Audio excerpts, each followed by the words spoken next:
Hello नमस्कार मनोरমৰ ছাত্ৰ ছাত্ৰীসকল পুনৰাই তোমালোকক মোৰ চেনেললৈ স্বাগতম জনাইছো। আজি মই ক্লাস 10 ৰ বিজ্ঞানৰ চ্যাপ্টাৰ 7 নিয়ন্ত্ৰণ আৰু সমন্বয়ৰ আন এটা ভিডিঅলৈ উপস্থিত হৈছো। আগত মই তিনিটা ভিডিঅ ইয়াত দিছিলো। এই ভিডিঅ তিনিটা মই এই বছৰৰ এছএছএলসি এক্সামৰ কোৰ্স হিচাপে দিছিলো। ইয়াৰ পৰা এইখিনি মই আলোচনা কৰা নাছিলো যেহেতু যোৱা বছৰ কোৰ্সটো ৰিভাইজ কৰা হৈছিল। কিন্তু এই বছৰটো ৰিভাইজ কৰা হোৱা নাই সেইকাৰণে এইখিনিও লাগিব। তেনেহলে আমি আজি এইখিনি পৰা আলোচনা কৰিম বাকিখিনি অংশ। তেনেহলে আমি পলম নকৰাকৈ ভিডিঅটো আৰম্ভ কৰো। আগৰ তিনিটা ভিডিঅ তোমালোকে চাই লবা। মই এই ভিডিঅত আগৰ তিনিটা ভিডিঅৰ লিংকটো দি দিম। আজি আমাৰ টপিকটো হ'ব প্ৰথম বৃদ্ধিৰ বাবে হোৱা চলন। বৃদ্ধিৰ বাবে উদ্ভিদৰ কিছুমান চলন হয়। কি ধৰণৰ হয় আমি পঢ়ো আহা। কিছুমান উদ্ভিদে যেনে মটৰমাহ আদিয়ে আকৰ্ষকৰ সহায়ত অন্য উদ্ভিদৰ গাত বা জেউৰাত ভেজা দি বগাই যাব পাৰে। তোমালোকে মটৰমাহ গছবোৰ দেখিছা। আকৰ্ষক মানে কোনোবা এটাই চুলে তাৰ প্ৰতি আকৰ্ষিত হয়। এই আকৰ্ষক বিলাক স্পৰ্শৰ প্ৰতি সঁহাৰি দিয়ে। স্পৰ্শ মানে কোনোবাই চুই দিলে সঁহাৰি দিয়ে বা উত্তেজিত হয়। চুই দিলে বা ক'বাত গৈ টাচ কৰিলে। যেতিয়া এইবিলাক কোনো আধাৰত স্পৰ্শ কৰে তেতিয়া আধাৰত লাগি থকা আকৰ্ষকৰ অংশটো খৰকৈ বৃদ্ধি নহয়। যিটো গৈ স্পৰ্শ কৰিব সেই অংশটো খৰকৈ বৃদ্ধি নহব, কিন্তু আধাৰত লাগি নথকা অংশটো খৰকৈ বৃদ্ধি হয়। ইয়াৰ ফলত আকৰ্ষকডাল আধাৰত পাক খাই ওপৰলৈ বগাই যাব পাৰে। সাধাৰণতে প্ৰায়বিলাক উদ্ভিদে কোনো এটা নিৰ্দিষ্ট গতিৰ দিশতে ধীৰে ধীৰে উত্তেজনাৰ প্ৰতি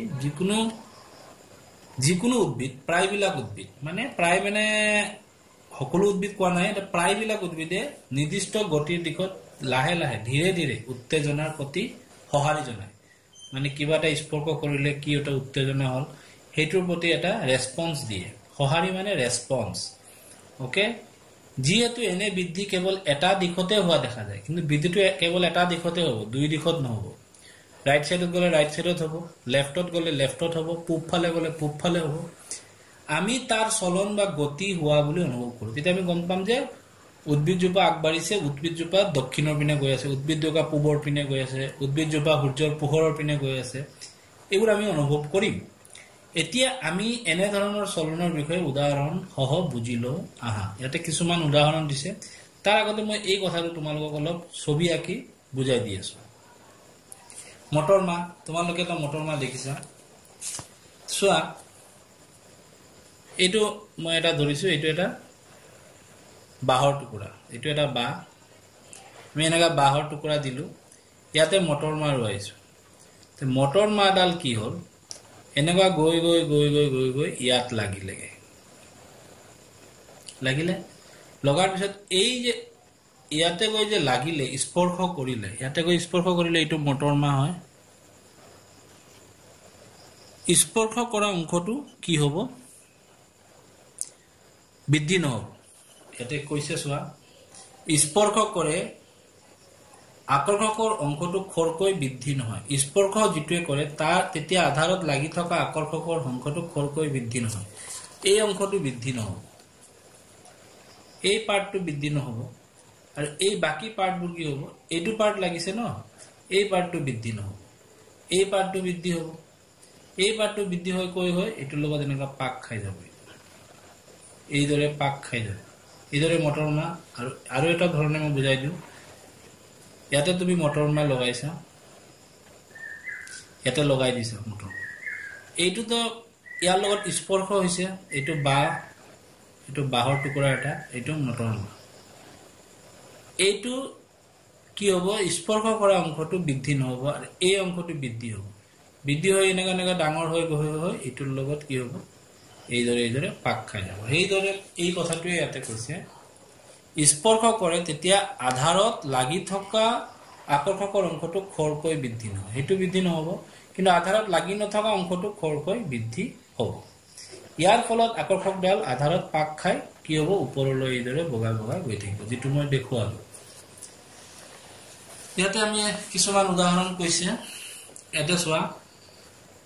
কাৰ্যকলাপ এটা দিছে কাৰ্যকলাপ আছে আমি এটো পঢ়ো খুব ইন্টাৰেস্টিং এটো এটা কনিক্যাল ফ্লাক্স এটাত পানী ভৰাই লোৱা গৈছে এটো এটা ফ্লাক্স হয় কাছৰ ফ্লাক্স কনিক্যাল ফ্লাক্স তাতে পানী ভৰাব গৈছে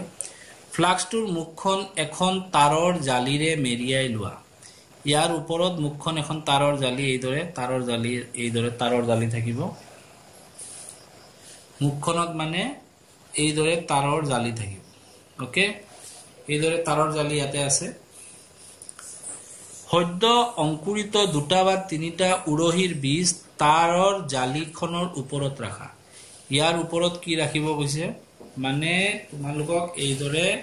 এটা কনিক্যাল ফ্লাক্স ল'ব গৈছে কনিক্যাল ফ্লাক্স এটা ল'ব গৈছে ইয়াৰ ওপৰত তাৰৰ জালি ল'ব গৈছে এটো তাৰৰ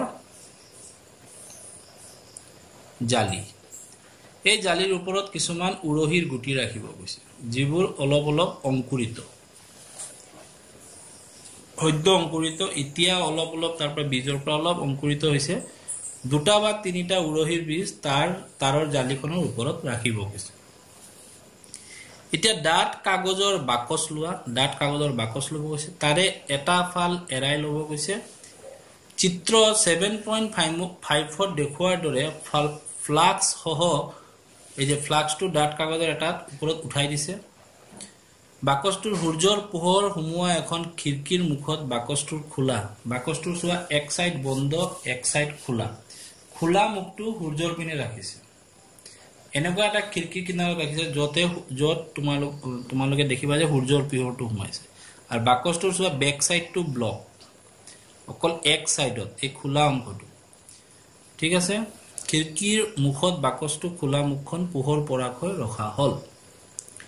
2-3 দিনৰ পিছত তোমালোকে দেখা পাবা যে কাণ্ডৰ আগটো ভাজ লৈ পোহৰৰ দিশে গতি কৰিছে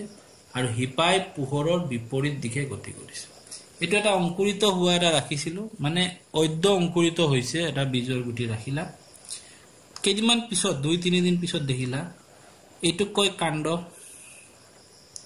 আৰু এটো কয় মূল বা হিপা বুলি কয়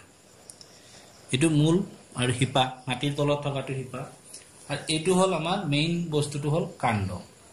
তোমালোকে ছবিটোত চোৱা এই কাণ্ডটো সূৰ্যৰ মুখৰ পিনে গতি কৰিছে আৰু হিপাবোৰ কোন পিনে গতি কৰিছে পোহৰৰ গতিৰ বিপৰীত দিশত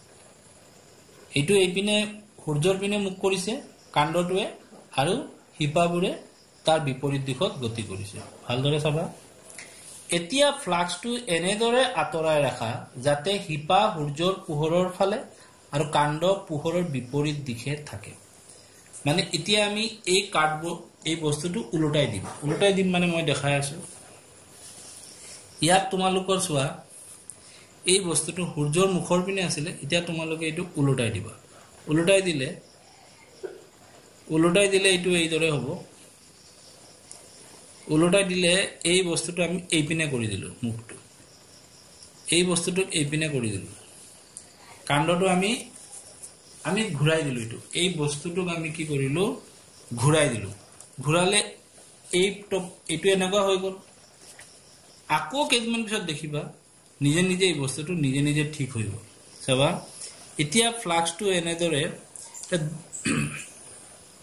বিপৰীত দিশত গতি এতিয়া ফ্লাক্সটো এনেদৰে আতৰাই ৰাখা যাতে হিপা সূৰ্যৰ পোহৰৰ ফালে আৰু কাণ্ড পোহৰৰ এতিয়া আমি এনেকৈ আতৰাই দিম গছজোপা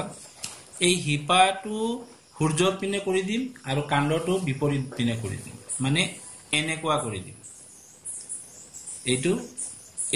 এইটো যাবগে এই পিনে আৰু এইটো যাবগে সূৰ্যৰ মুখৰ পিনে ওকে এনেদৰে কিছুদিন ৰাখি থোৱা আগতীয়াকৈ ওলোৱা কাণ্ড আৰু হিপাৰ অংশটো গতিৰ দিশ সলনি হৈছে নে আকৌ আমি দেখিম যে গতিৰ দিকটো নিজে সলনি হৈ যাব ইয়াতে দেখিম নে কৈছে তোমালোকে কবা দেখা যায় তে চোৱা ইয়াতে কি কৰিছে চোৱা সূৰ্যৰ পোহৰৰ প্ৰতি সঁহাৰি জনাইছে মানে এই যে কাণ্ডডালে সূৰ্যৰ পোহৰ জিপিনে আছে এইফালে গতি কৰিছে হি যদি এইফালে গতি কৰে কাণ্ডই যদি সূৰ্যৰ পোহৰৰ ফালে গতি কৰে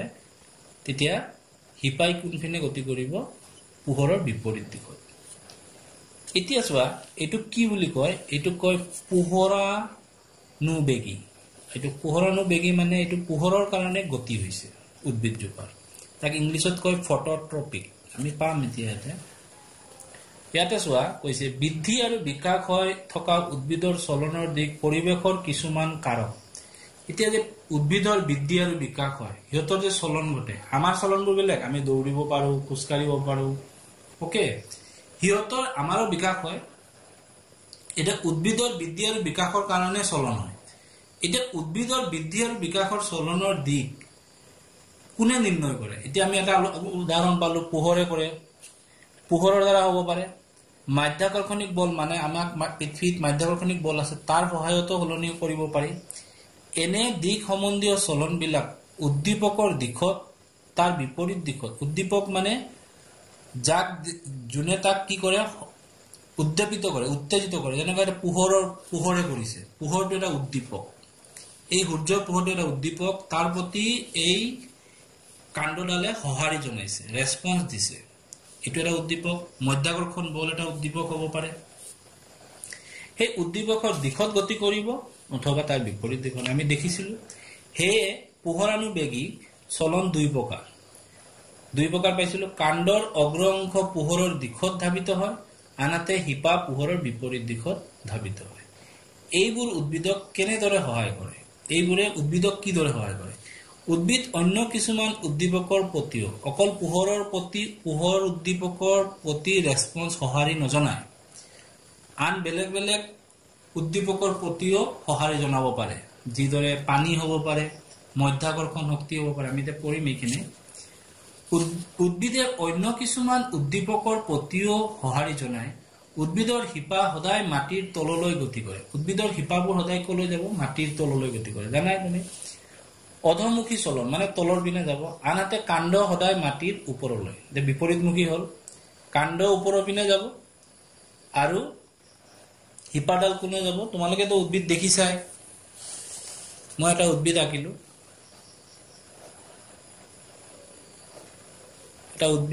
ইয়াৰ চোৱা এইবোৰ এটো মাটিৰ তললৈ ই গতি কৰি আছে শিপা আৰু এইটো কাণ্ড সদায় ওপৰ ফালে যাব আৰু শিপাবোৰ তলৰ পিনে বিপৰীতমুখী হল তে চোৱা দুটা বেলেগ বেলেগ ঊৰ্ধ্বমুখী অধমুখী চলনক পৃথিৱীৰ কি হয় কোনটো উদ্দীপকে কৰে সঁহাৰি জনায় মধ্যাকৰ্ষণিক বলৰ প্ৰতি সঁহাৰি দিয়ে তে মধ্যাকৰ্ষণিক বলৰ প্ৰতি কোনে সঁহাৰি দিয়ে শিপাবিলাকেহে তলৰ পিনে যায় আৰু কাণ্ডবিলাক তাৰ বিপৰীত যাব এটা যদি পূবত যায় আন এটা পশ্চিমত যাব আমি এটা পোহৰৰ ক্ষেত্ৰতে গম পালো এইদৰে মধ্যাকৰ্ষণিক বলৰ প্ৰতি সঁহাৰি যা জনায় তাক কম ভূ কেন্দ্ৰাবেগী চলন এটা আমি পাইছিলো পোহৰানুবেগী চলন মানে সূৰ্যৰ পোহৰটো তাতে উদ্দীপক এতিয়া উদ্দীপক হল মধ্যাকৰ্ষণ বল তাক আমি কম ভূ কেন্দ্ৰাবেগী চলন পৰীক্ষাত এটো বেলেগ বেলেগ ধৰণৰ আহিব পোহৰানুবেগী কাক বোলে ভূ কেন্দ্ৰাবেগী কাক বোলে মানে গম পাইছা আৰু সবতে কি ধৰণে কাণ্ড আৰু শিপাৰ দিক হয় তোমালোকে গম পাই আছা যদি হাইড্ৰ মানে হল জুলিয়া মানে জল পানী আৰু কেমো মানে কিছুমান ৰাসায়নিক পদাৰ্থ থাকে ৰাসায়নিক ৰস থাকে তেন্তে তাক কয় জ্বলনুবেগী তাক কয় হাইড্ৰট্ৰপিজম বুলি কয় ইংৰাজীত আমি কম জ্বলনুবেগী পৰীক্ষাত খুব আহে জ্বলনুবেগী এটা চলন আছে আৰু এটা আছে ৰাসায়নুবেগী মানে ৰাসায়ন পদাৰ্থৰ কাৰণে কিছুমান চলন হ'ব পাৰে এনে ধৰণৰ দিক সম্বন্ধীয় কোন কাৰকৰ উদ্দীপনাৰ বাবে হোৱা চলনৰ উদাহৰণ দাঙি ধৰিব পাৰিবানে কেমোট্ৰেপেজিয়াম এক উদাহৰণ হল ডিম্বকৰ দিক পৰাগৰ নলিকাৰ ক্ৰেমো মানে ৰসায়নুবেগী এটো এটা উদাহৰণ তোমালোকে দিব পাৰা ডিম্বকৰ দিক পৰাগ নলিকাৰ গতি ডিম্বকৰ দিশে পৰাগ নলীটো কোন পিনে যায় ডিম্বক যিপিনে আছে এই পিনে যায় এটো আমি জীৱন প্ৰক্ৰিয়াত পঢ়িছিলো ফুলৰ যে প্ৰজনন প্ৰক্ৰিয়া তাতে আছে তে ক্ৰেমোট্ৰপেজিয়ামৰ এটা উদাহৰণ দিয়া বুলি ক'লে এটো দিব পাৰা ডিম্বকৰ দিশে পৰাগ নলিকাৰ গতি যিপিনে ডিম্বক থাকিব এই পিনে পৰাগ নলীডাল গতি কৰিব তে ডিম্বকে তাতে এটা ডিম্বকীয় ৰস আছে তে এই যে ৰাসায়ন পদাৰ্থ আছে হিটোৰ প্ৰতি কি হৈছে সঁহাৰি জনাইছে এতিয়া আমাৰ এইটো জলনুবেগীৰ এটা উদাহৰণ মই তোমালোকক দি আছো চোৱা তোমালোকে এটা টাব লবা এইটো এটা টাব ললা টাপত তোমালোকে শুকান মাটি ললা এইটো টাব তাতে তুমি কি ললা শুকান মাটি ললা লৈ ইয়াতে এটা গছ ৰুৱালা এটা গছ পুলি এটা ৰুৱাই দিলা কিবা যিকোনো এটা গছ পুলি ইয়াৰ কাণ্ড এনেকুৱা এইটো কাণ্ড এইবোৰ কাণ্ড আৰু এইবোৰ হিপা ইয়াতে তুমি কি কৰিলা এইটো শুকান মাটি কিন্তু দেই শুকান মাটি ললা ইয়াতে এটা টাব ললা তাতে পানী ৰাখি দিলা এইটো ফুটা কৰি দিলা ইয়াতে ফুটা আছে ইয়াতে কি আছে পানী আৰু এটা টাব ললা তাতে পানী ৰাখিলা লাহে লাহে দেখা পাবা এই বস্তুবোৰ পানীৰ পিনে গতি কৰিছে এই হিপাবোৰ যিপিনে পানী আছে এইপিনে বাঢ়ি বাঢ়ি গৈ আছে এইটো যদি পানীৰ পিনে এইপিনে গৈ আছে এই বস্তুবোৰ কাণ্ডটো এইপিনে গতি কৰিব কাণ্ডটো এইপিনে বাঢ়ি বাঢ়ি গৈ থাকিব এইটো এইফালে গৈ আছে কাণ্ডটো এইফালে গৈ আছে এইটোৱে জলানুবেগীৰ এটা মই এটা ডেমো তোমালোকক দেখুৱালো ইয়াৰ পৰা পানীৰ প্ৰতি কি হৈছে উদ্দীপনা এটা পানীৰ প্ৰতি সঁহাৰি জনাইছে ই মানে কোনে হিপাবোৰে ওকে এতিয়া আমি পুনৰ এবাৰ আমি গম পালো চোৱা আমি কি চলন পালো উদ্ভিদৰ বিকাশৰ বাবে কি চলন হ'ব পাৰে পোহৰানুবেগী এটা চলন হ'ব পাৰে পোহৰ এটা উদ্দীপনাৰ কাৰণে হ'ব পাৰে ভূকেন্দ্ৰবেগী এটা চলন হ'ব পাৰে ওকে জলনুবেগী এটা চলন হ'ব পাৰে আৰু ৰসায়নবেগী এটা চলন হ'ব পাৰে এতিয়া আমি পুনৰ এবাৰ বহুকোষী জীৱ কেনেদৰে বাৰ্তা প্ৰেৰণ কৰে এই বিষয়ে চিন্তা কৰোঁ বহুকোষী জীৱ আমিও এটা জীৱ কিন্তু বাৰ্তাটো কিদৰে প্ৰেৰণ কৰে নীলাজীৱন তোমালোকে দেখিছা নীলাজীৱন স্পৰ্শৰ প্ৰতি সঁহাৰি জনায় সব বনে নজনায় নীলাজীৱনটো আমি চুই দিলে কি হয় জাপ খাই যায় অতি স্পীডে ক্ষিপ্ৰতাৰে মানে খুব ক্ষিপ্ৰতাত স্পীডটো খুব বেছি আন এনেকুৱা চুই দিয়াৰ পিছত ৰখি নাথাকে ন পাতজোপা জাপ খাই যাব আনহাতে সূৰ্যমুখী ফুল তোমালোকে দেখিছা যিফালে সূৰ্যটো যাব এইফালে তাৰ ফুলটো মুখ কৰি থাকে ৰাতিৰ প্ৰতি সঁহাৰি কিছু মন্থৰ ৰাতি ইমান তাৰ ফুলৰ দিন আৰু ৰাতিৰ প্ৰতি সঁহাৰি কিছু মন্থৰ সেইদৰে বৃদ্ধিৰ লগতে জড়িত চলনবিলাক বেছি মন্থৰ বৃদ্ধিৰ লগত যিবোৰ জড়িত চলন আছে এইবোৰ মন্থৰ এতিয়া নীলাজী বনে যেতিয়া স্পৰ্শ কৰাৰ লগে লগে এনেকুৱা বন্ধ হয় এইটো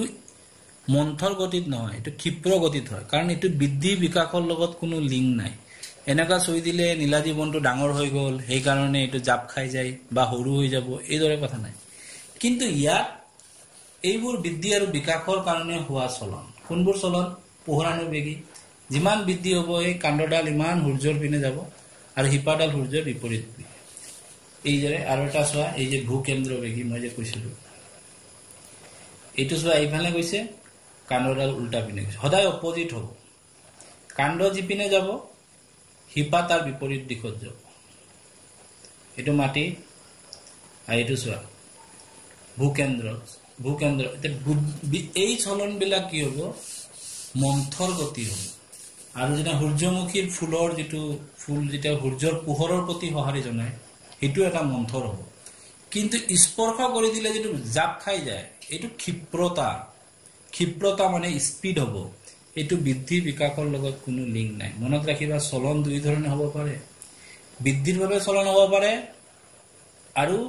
এনে কিবা স্পৰ্শৰ প্ৰতি চলন হ'ব পাৰে স্পৰ্শৰ প্ৰতি সঁহাৰি জনিয়া যিটো চলন সেইটো ক্ষিপ্ৰ হয় স্পীড হয় কিন্তু বৃদ্ধি আৰু বিকাশৰ বাবে যিটো চলন হয় এইটো মন্থৰ হয় প্ৰাণীৰ দেহটো বৃদ্ধি আৰু বিকাশৰ দিশ সুনিয়ন্ত্ৰিত আমাৰ আঙুলিবোৰ মোৰ ইমানে ডাঙৰ হৈছে গোটেই জীৱনটোতো আঙুলিবোৰ দীঘল হৈ গৈ নাথাকিব হৈ যাব নেকি যিকোনো মানুহ এটা লিমিটেড হাইট পোৱাৰ পিছত আৰু ওখ নহয় ওকে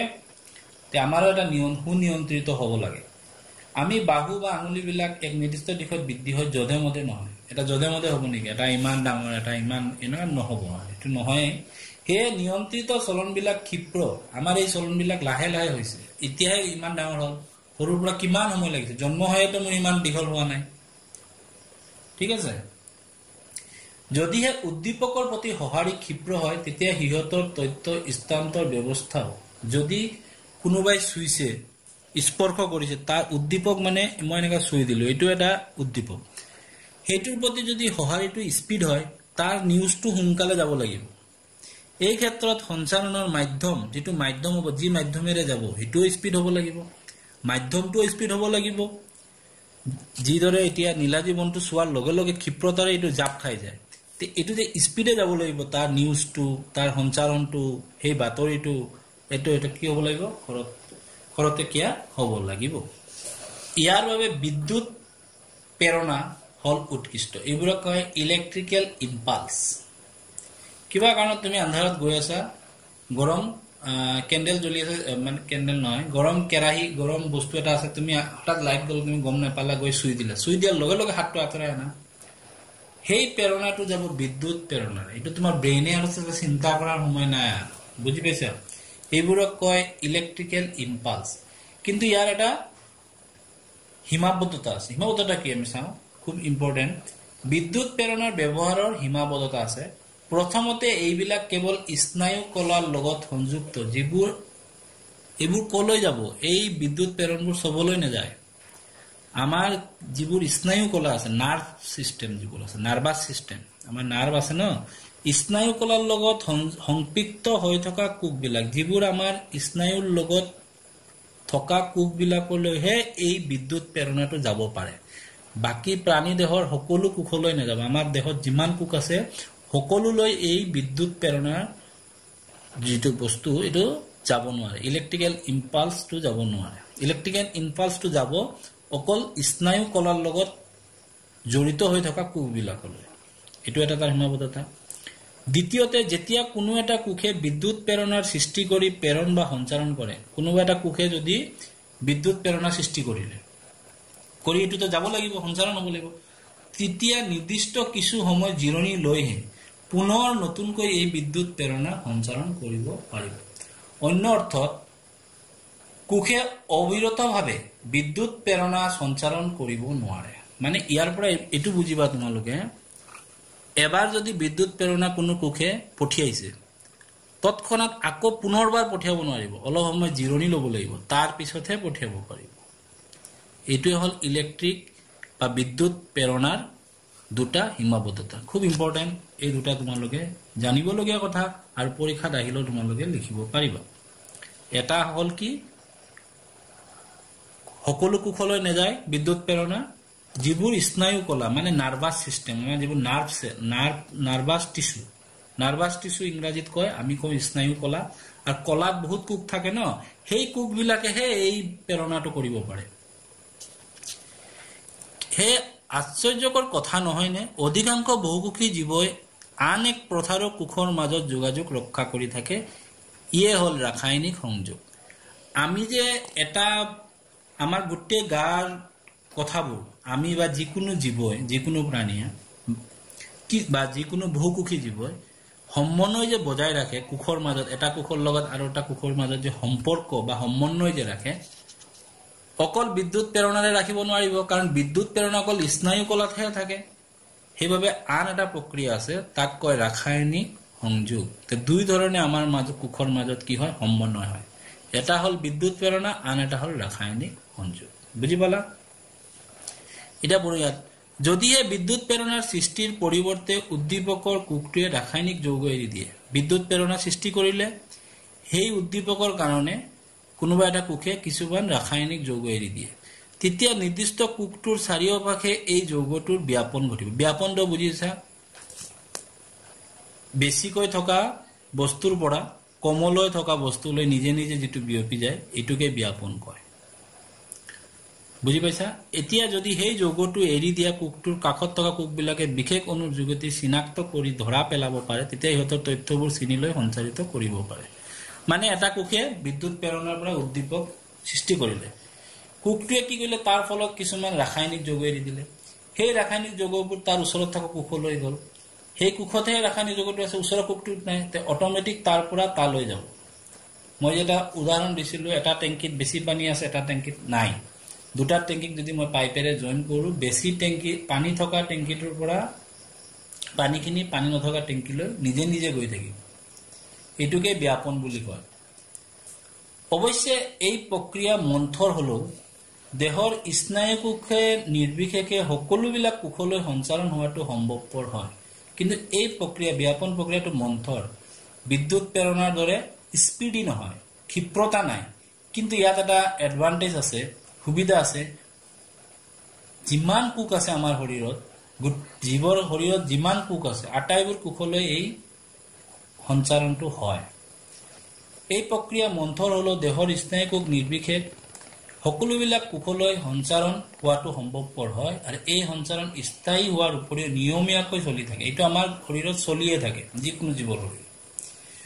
বহুকোষী জীৱৰ নিয়ন্ত্ৰণ আৰু সমন্বয় ৰক্ষাত ব্যৱহাৰ কৰা এই ধৰণৰ যৌগবিলাক এই যে যৌগবোৰ এৰি দিয়ে বুলি কৈ আছে যে যিবোৰ যৌগই আমাৰ দেহৰ মাজত সমন্বয় ৰাখে আৰু এটা কথা মনত ৰাখিবা আমাৰ শৰীৰত যিকোনো বেমাৰৰ মূল কাৰণ হ'ল হৰমন ইনবেলেন্স হলে বিভিন্ন ধৰণৰ বেমাৰ দেখা দিয়ে লৰাৰ ক্ষেত্ৰত হওক আৰু ছোৱালীৰ ক্ষেত্ৰত এই বিষয়ে আজি আমি আলোচনা কৰিম এই যে ৰাসায়নিক যৌগ মই এৰি দিলে বুলি কলো এই ৰাসায়নিক যৌগবোৰকে আমি কি বুলি কওঁ হৰমন তোমালোকে বহুতবাৰ শুনিছা তোমাৰ এই হৰমন কম তোমাৰ এই হৰমন কম আমাৰ বিভিন্ন ধৰণৰ হৰমন আছে প্ৰথমতে আমি আজি উদ্ভিদৰ হৰমনখিনি আলোচনা কৰিম নেক্সট ক্লাছত মই প্ৰাণীৰ হৰমন আলোচনা কৰিম হৰমনক আৰু এটা নাম কয় সঞ্জীৱনী পদাৰ্থ বিচিত্ৰতা আমি ভবাতকৈ বহু গুণে বেছি এই হৰমন বিলাকৰ ইমান বিচিত্ৰতা আছে আমি যি ভাবো তাৰ পৰাও বহু গুণে বেছি উদ্ভিদৰ বিভিন্ন প্ৰকাৰৰ সঞ্জীৱনী পদাৰ্থবিলাকে বৃদ্ধি বিকাশ পৰিৱেশৰ লগত সমন্বয় ৰক্ষাত সহায় কৰে উদ্ভিদৰ দেহত এই ধৰণৰ বহুত হৰমন আছে যিবোৰে উদ্ভিদক বৃদ্ধি বিকাশ আৰু পৰিৱেশৰ লগত কিদৰে সমন্বয় ৰক্ষা কৰি চলিব এইটো সহায় কৰে এইবিলাক সংশ্লেষিত হোৱা স্থানৰ পৰা হিহতে কাৰ্য সমাধা কৰে যত এইবোৰ থাকে তাৰ পৰা কি হয় কাম কৰে আৰু স্থান আতৰত হলো ব্যাপন প্ৰক্ৰিয়াৰে হি ঠাই পায় যদি স্থানটো আতৰি যায় লাহে লাহে যত নাই তালৈ নিজে নিজে গৈ থাকিব ব্যাপন প্ৰক্ৰিয়া আমি এটা উদাহৰণ লওঁ আহা যেটো আমি ইতিমধ্যে কাৰ্যকলাপ 7.2 পঢ়ি আহিছো উদ্ভিদৰ কাণ্ডৰ বৃদ্ধি ঘটি থকা অগ্ৰ অংশ পোহৰৰ দিশে গতি কৰিছে কাণ্ডৰ এই অগ্ৰ অংশত অক্সিন নামৰ এটা সঞ্জীৱনী পদাৰ্থৰ সংলক্ষণ হয় ইয়ে কোষৰ আকাৰ ডাঙৰ আৰু দীঘলীয়া হোৱাত সহায় কৰে অক্সিন হল কোষটোৰ কাণ্ডটো বৃদ্ধি যত ঘটে তাতে পোৱা এটা হৰমন এইটো মই তোমালোকক বুজাই আছো অলপ আগত আমি এটা কাৰ্যকলাপ কৰিছিলো 7.2 সোৱা এই কাণ্ডটো পোহৰৰ প্ৰতি সহাৰি জনাইছে বস্তুটো মই বুজাই দি আছো এইটো এটা কাণ্ড এইটো উদ্ভিদৰ এটা কাণ্ড ওকে মই এইটো পাত কিছুমান আঁকি দিওঁ তে উদ্ভিদ লাগিব হয় না নহলে মৰা উদ্ভিদ লাগিব আৰু কিছুমান পাত আঁকি দিলো এই বস্তুটোক ক'ব কাণ্ড এই কাণ্ডৰ এই অংশত কি থাকিব অক্সিন থাকিব অগ্ৰ অংশ তে যিফালে সূৰ্যৰ পোহৰ থাকিব এইফালে সূৰ্যৰ পোহৰ আছে ভালদৰে বুজিবা এইফালে সূৰ্যৰ পোহৰ আছে পোহৰটো ইয়াতে পৰিছে পোহৰৰ ৰশ্মি ইয়াতে আহি পৰিছে সূৰ্যৰ পোহৰ ইয়াতে পহাৰ কাৰণে এই অক্সিন বিলাক তললৈ নামি যাব এইপিনে নামি যাব আৰু এই অংশটোত অক্সিন পাব এই অংশটোত নেপাব এই অংশটোত এটা ডাঙৰ হৈ গৈ থাকিব এইদৰে বুজি পাইছে যত গৈ আহি সূৰ্যৰ পোহৰটো পৰিব তাতে কিন্তু অক্সিনখিনি নেপাব তে উদ্দীপনাৰ প্ৰতি সহাৰি জনাব আৰু বস্তুটো এইপিনে বৃদ্ধি হৈ গৈ থাকিব এই কাণ্ডৰ এই পাৰ্টটো বৃদ্ধি হলে এইটো ভাৰী হ'ব ভাৰী হোৱাৰ কাৰণে হি সূৰ্যৰ পিনে কি হ'ব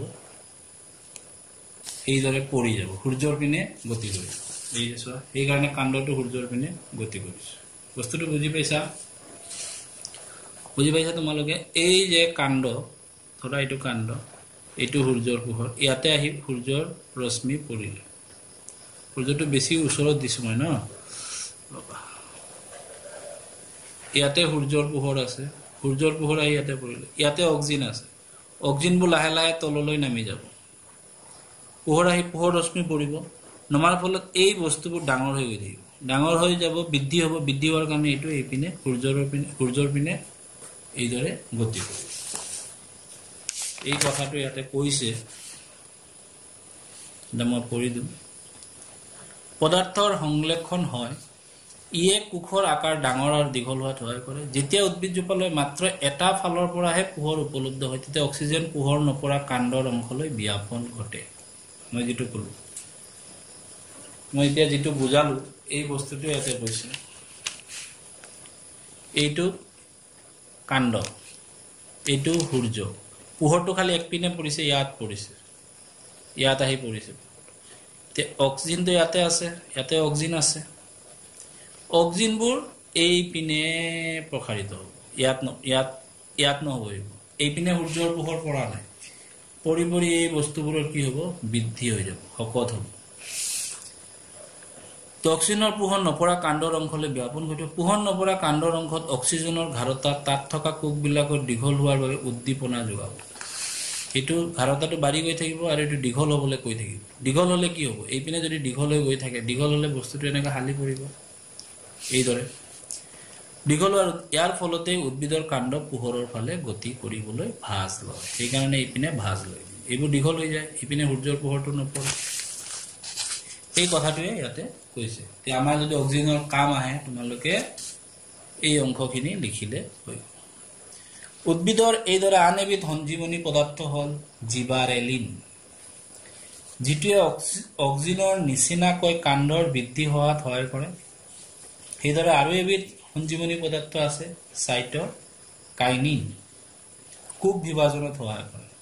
এটা কোষৰ পৰা দুটা, দুটাৰ পৰা চাৰিটা, মানে উদ্ভিদজোপা ডাঙৰ কৰি দিয়ে। কোষ বিভাজনত সহায় কৰা সঞ্জীৱনী পদাৰ্থটোৰ নাম কি উদ্ভিদৰ? চাইট'কাইনিন।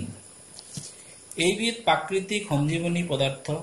সেইবাবে এইবিধৰ ঘাৰতা খৰতকীয়াকৈ কোষ বিভাজন হোৱা স্থানত যেনে ফল, বীজ আদিত বেছিকৈ পোৱা যায়।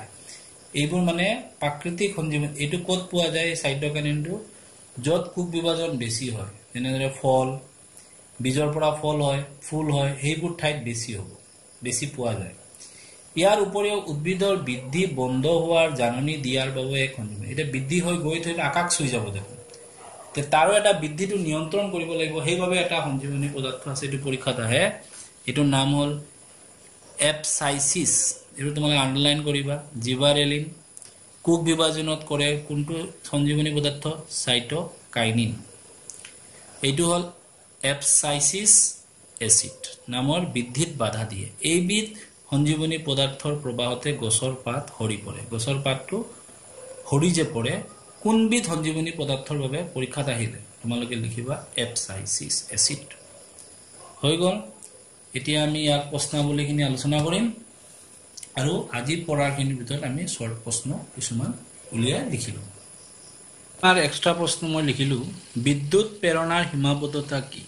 আমাৰ গাত যে মেছেজবিলাক যায় বা সমন্বয় যে ৰক্ষা হয় কোষবোৰৰ মাজত, দুই ধৰণে হয়। এটা হ'ল ৰাসায়নিক যৌগৰ ব্যাপন প্ৰক্ৰিয়াৰ দ্বাৰা, যিটো আমি ক'লোঁ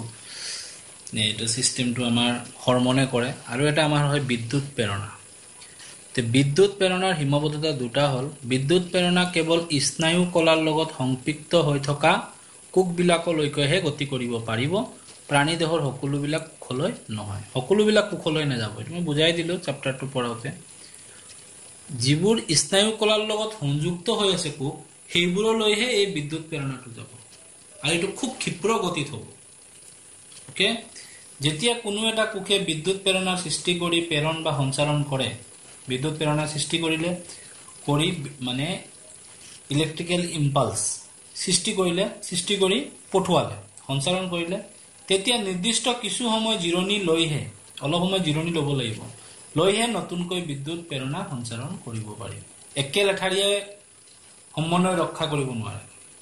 ওকে এটো হৈ গ'ল নেক্সট আহিলে সঞ্জীৱনী পদাৰ্থ বা হৰমন কাক বোলে পৰীক্ষাত হৰমন ক'লে সঞ্জীৱনী পদাৰ্থ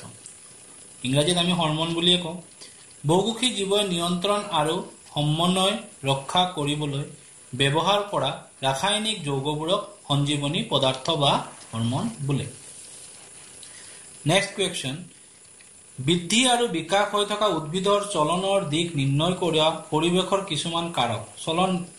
বৃদ্ধি আৰু বিকাশৰ লগত জড়িত চলন কিছুমানৰ নাম পৰীক্ষাত যদি আহে কবা পোহৰানুবেগী ভূকেন্দ্ৰাবেগী তাৰপিছত জলবেগী জলানুবেগী এইবোৰ পোহৰৰ কাৰণে হ'ব পাৰে গতি পানীৰ কাৰণে বৃদ্ধি হয় আৰু গতি হয় আৰু মধ্যাকৰ্ষণিক বলৰ কাৰণেও বৃদ্ধি হয় গতি হয় আমি আলোচনা কৰিছিলোঁ এইটোৱে প্ৰথম প্ৰশ্ন হ'ল পোহৰানুবেগী কাক বোলে উদ্ভিদৰ কাণ্ড সদায় সূৰ্যৰ পোহৰৰ দিশত গতি কৰে কিয় কাণ্ডত অক্সিন নামৰ এটা সঞ্জীৱনী পদাৰ্থ থাকে মই বুজাই দিছিলোঁ আনহাতে উদ্ভিদৰ শিপা সদায় সূৰ্যৰ পোহৰৰ বিপৰীত দিশত গতি কৰে কাণ্ড যদি সূৰ্যৰ পিনে যায় শিপা সদায় বিপৰীত এটা যিপিনে যাব কাণ্ড আৰু শিপাৰ দিশটো সদায় বিপৰীত হ'ব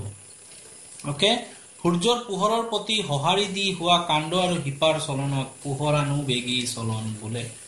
ইয়াকে পোহৰৰ কাৰণে এই চলনটো হৈছে আৰু কাণ্ডৰ বৃদ্ধি হৈছে কাৰণে চলন হৈছে এই পোহৰৰ কাৰণে হোৱা কাৰণে তাৰ নাম হ'ল পোহৰানুবেগী চলন নাম্বাৰ 5 পোহৰানুবেগী চলন কেই প্ৰকাৰৰ আৰু কি কি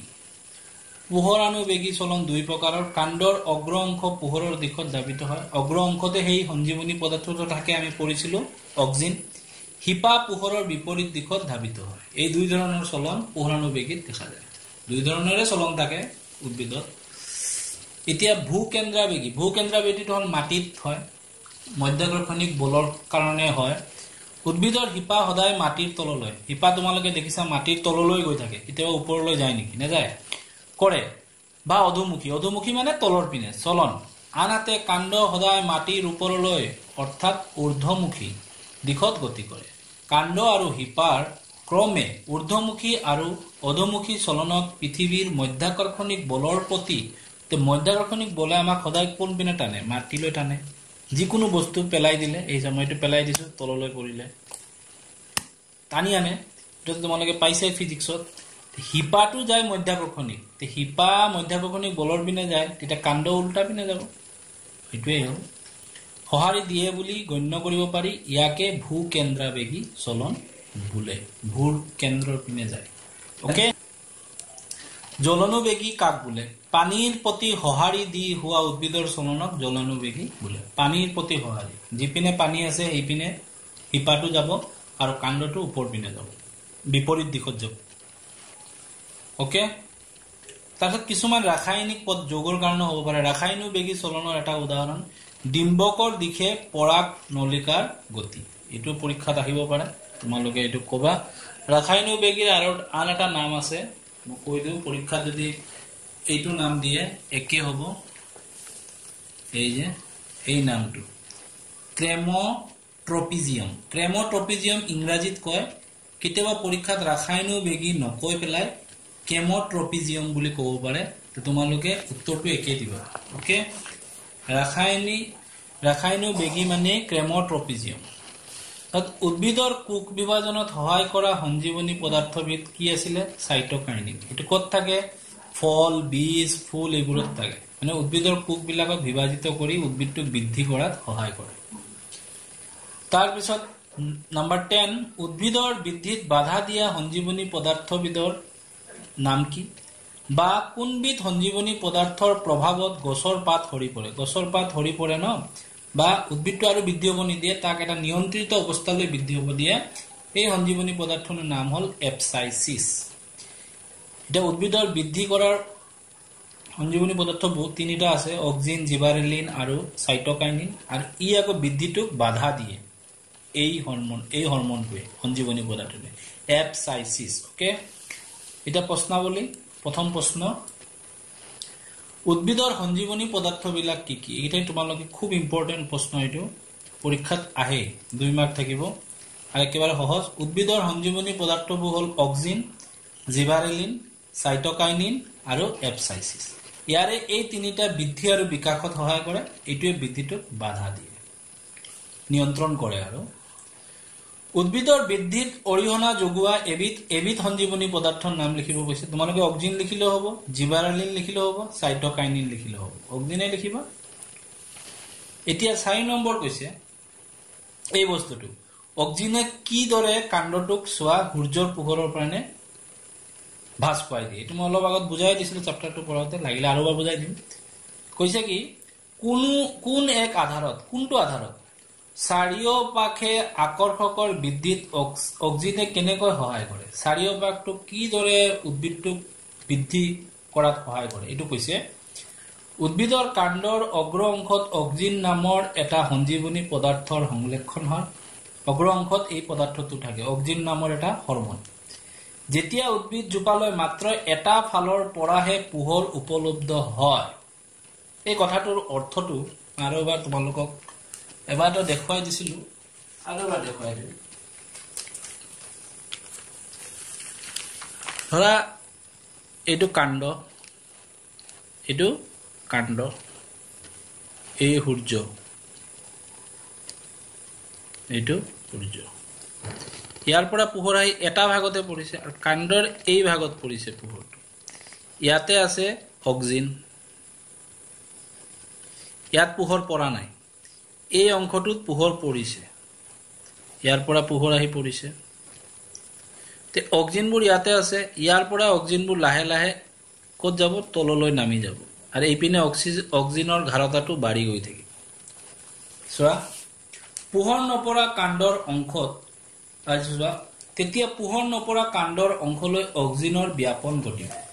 এই অংশত পোহৰ পৰিছে ন এই অংশৰ পৰা অক্সিজেনখিনি এই পিনে আহি যাব ব্যাপন ঘটিব এই পিনে পৰিব ইয়াতে তাৰ লাহে লাহে তাৰ অক্সিজেনৰ ঘাৰতাটো বাঢ়ি গৈ থাকিব পোহৰ নপৰা কাণ্ডৰ অংশত অক্সিজেনৰ ঘাৰতাই তাত থকা কোষবিলাকক এটো ঘাৰতাটো বাঢ়ি গল ইপিনে পোহৰ নপৰা অংশত ঘাৰতাটো বাঢ়ি গল ই কি কৰিব ইয়াত থকা কোষবিলাকক উৎসাহ দিব উদ্দীপনা যোগাব যে ডাঙৰ হোৱা দীঘল হোৱা ফলত উদ্ভিদৰ কাণ্ড পোহৰৰ এটো দীঘল হৈ গৈ এই সাইডটো দীঘল হ'ব দীঘল হৈ হকত হ'ব তেতিয়া এটো সূৰ্যৰ পোহৰৰ পিনে ইদৰে ভাস খায় বুজি পাইছা এই কাৰণে কাণ্ডটো সূৰ্যৰ পোহৰৰ পিনে ভাস খায় ফলত উদ্ভিদৰ কাণ্ড পোহৰৰ ফালে গতি কৰিবলৈ ভাস লয় এটোৱে তোমালোকৰ 4 নম্বৰ প্ৰশ্নটো ইয়াৰ মই 2 নম্বৰ উত্তৰটো 3 নম্বৰ ভিডিঅত মই দি দিছিলো এই কাৰণে দিয়া নাই এটো খুব ইম্পৰ্টেন্ট প্ৰশ্ন এই প্ৰশ্নটোৰ উত্তৰ মই ইয়াতে দিয়া নাই মই আগৰ ভিডিঅত দিয়া আছিল তোমালোকে প্লে লিষ্টত যাবা আৰু ইয়াতো মই এই ভিডিঅটো লিংকটো দি দিম তাতে গলে তোমালোকে পাই যাবা পাৰ্ট 3 ভিডিঅত এটো পাবা নীলাজী বনৰ পাতৰ চলনৰ পৰিঘটনাটো কাণ্ডৰ কুমলীয়া আগৰ পোহৰৰ গতিখত গতি কৰা নীলাজী বনৰ যেটো পাত এটো চুলে স্পৰ্শ কৰে এটো কিন্তু বৃদ্ধি বিকাশৰ লগত জড়িত নহয় এটো লিখিবা নীলাজী বনৰ পাতৰ চলনৰ তলত লিখিবা বৃদ্ধি বিকাশৰ লগত জড়িত নহয় আৰু পোহৰৰ দিশত যেটো গতি হয় এটো উদ্ভিদৰ বৃদ্ধি বিকাশৰ লগত জড়িত আৰু নীলাজী বনৰ যেটো চলন এটো কি হয় ক্ষিপ্ৰ হয় আৰু এটো কি হয় পোহৰৰ দিশৰ যেটো গতি এটো মন্থৰ হয়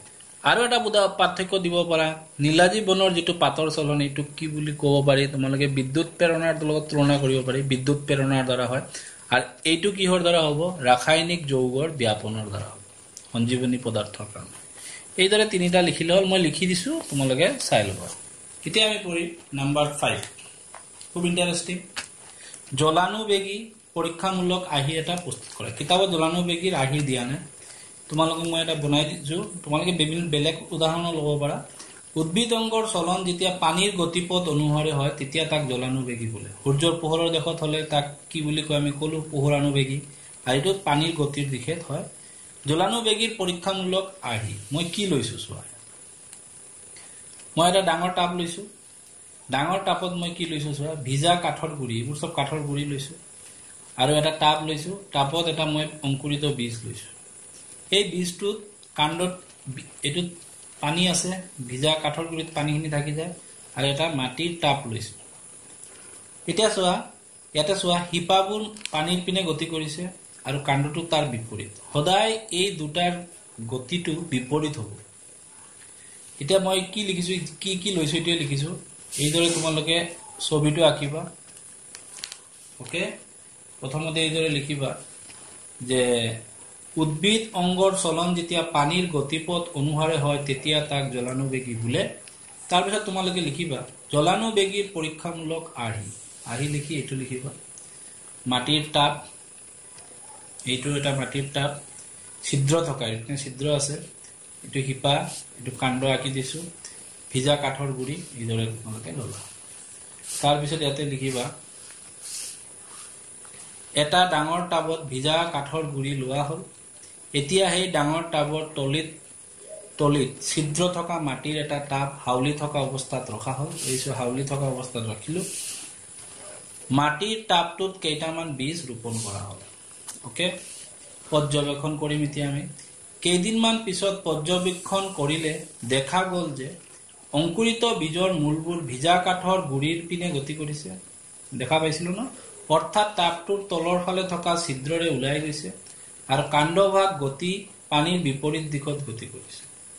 কাণ্ডভাগ পানীৰ এটো গতি দুবাৰ লিখি দিছো মই এবাৰ লিখিলে হ'ব পানীৰ বিপৰীত এটো এই গতিটো নালাগে ওকে এই পৰীক্ষাৰ পৰা আমি ক'ব পাৰো যে উদ্ভিদৰ অংগৰ চলন পানীৰ গতিপথ অনুসৰি হৈছে পানীৰ কাৰণে উদ্ভিদৰ চলনটোৰ গতিপথ হৈছে তে পানী যিপিনে আছে ইপিনে হিপাডাল বৃদ্ধি হৈ গৈ আছে আৰু কাণ্ডটো তাৰ বিপৰীত পিনে গৈ আছে বুজিলা এটো এটা ইম্পৰ্টেন্ট প্ৰশ্ন তোমালোকে এটো লিখি লবা আৰু শিকি লবা তেনেহলে আজিৰ ভিডিওটো মই ইমানতে সামৰণি মাৰিলো আৰু এটা ৰিকুৱেষ্ট তোমালোকে যদি মোৰ চেনেলটো সাবস্ক্ৰাইব কৰা নাই সাবস্ক্ৰাইব কৰিবা আৰু শেয়াৰ কৰিবা যাতে সকলো ছাত্ৰই পায় যদি ভাল লাগে আৰু ভালদৰে পঢ়া শুনা কৰিবা ডাঙৰক শ্ৰদ্ধা কৰিবা মা দেউতাৰ কথা শুনিবা আৰু সময়ৰ সৎ ব্যৱহাৰ কৰিবা ওকে থ্যাংক ইউ ধন্যবাদ